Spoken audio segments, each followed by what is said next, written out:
started with Satrix 40, which was the top 40 ETF. And that's really like the old Volkswagen Beetle now, because there's now 61 ETFs that all come with different types of indices they track and different types of assets they give you access to. So you can buy an ETF that gives you access to the industrial index, or to the financial index, or the resources index. Or you can buy an ETF that gives you access to what we call smart ETFs, where they say, well, let's just buy shares that pay high dividends. Let's just buy shares that have very good financial accounting, underlying financial fundamentals, which we call RAFI ETFs. Well, let's just buy an ETF that gives you the momentum of the market, which is also a style of ETF. Or maybe we want to have access to commodities. How do we invest in gold directly, or oil or coal in South Africa, other than buying a coal mine? And all sorts of things go wrong with mines. They have strikes and things collapse, and the minister decides to change the rules of the game. But if you buy gold bullion, you're not exposed to that. So you can buy ETFs on the JSE in rands that exactly track the price of bullion on world markets. So what ETFs do is they give you access to all sorts of assets that haven't really been obtainable in South Africa. And they do it in a nice simple format where you can just buy the index constituents.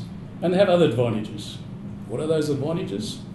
Well, you're buying a portfolio of shares, so your risk is much less. If I bought one company, I've got far higher risk than if I buy a portfolio of 40 companies. One company might do badly, but the other 39 companies will do well. So you're diversifying your portfolio, which then reduces your risk. You're also saving on costs, because if I don't go and buy 40 shares, I've got to pay stock brokerage 40 times and JSE fees 40 times. But if I buy an ETF, I just pay that once, and I own that entire portfolio of shares.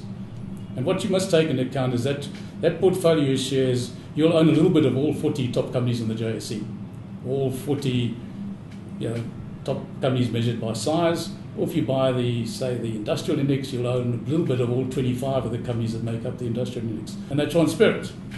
You can't trade anything on the stock market without knowing what the underlying portfolio is, otherwise the stock market couldn't price it.